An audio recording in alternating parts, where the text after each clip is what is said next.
This video is about covalent bonding.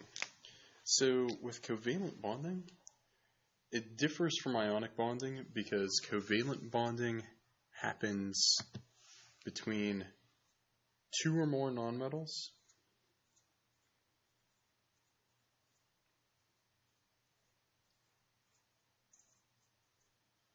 And so with ionic bonding, we're giving away electrons and gaining electrons. With covalent bonding, these electrons are shared.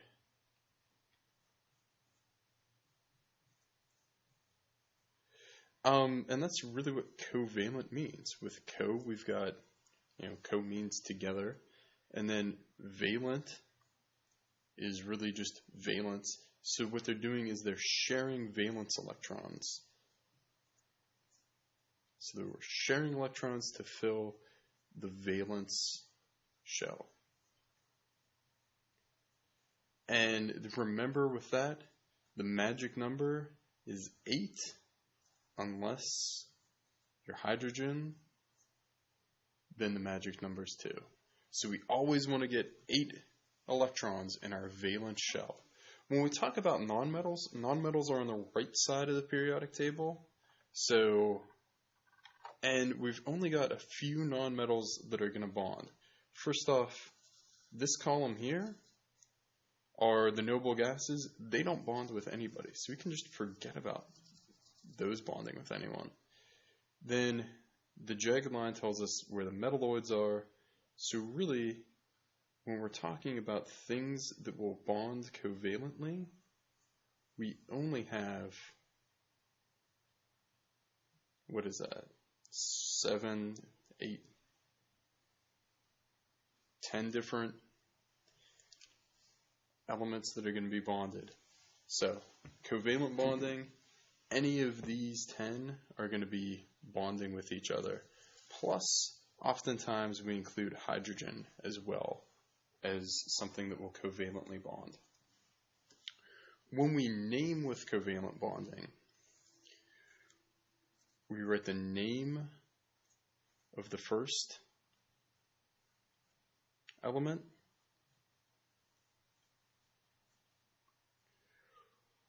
with a prefix. But that's only if the prefix is necessary. So it's only necessary if it's 2 or more. And then the second element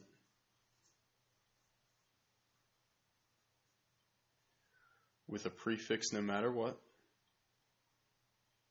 So even if it's only 1, it's going to be mono. And ending in "ide." Staff, this is just a reminder that there will be a faculty meeting at 2:45 in the auditorium. Faculty meeting 2:45 in the auditorium. Thank you.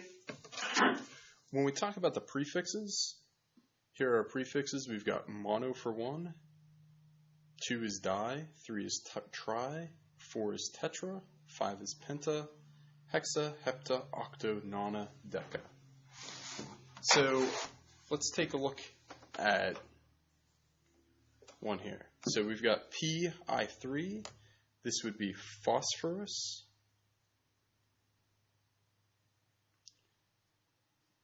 Tri. Iodide. The way that this would bond, if we take a look, phosphorus is right here. Phosphorus, when we draw the Lewis dot diagram, is going to have 3 valence electrons. Iodine has 7 valence electrons. So iodine wants to gain 1. Phosphorus wants to gain 3. So we're going to need 3 iodine atoms to come together with our phosphorus. And it's going to bond together like that.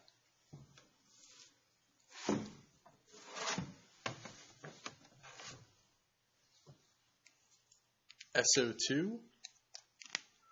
S is going to be sulfur. 2 becomes di. And oxygen becomes oxide, sulfur dioxide. When we take a look at sulfur on the periodic table, sulfur is looking to get 2 more. It has 6 valence electrons. So it's going to look something like that. Oxygen also has 6 valence electrons.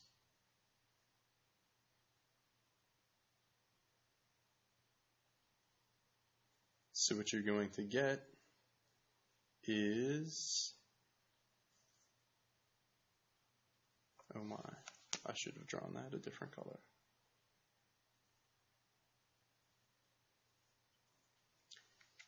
So they're going to bond together in a triangle shape.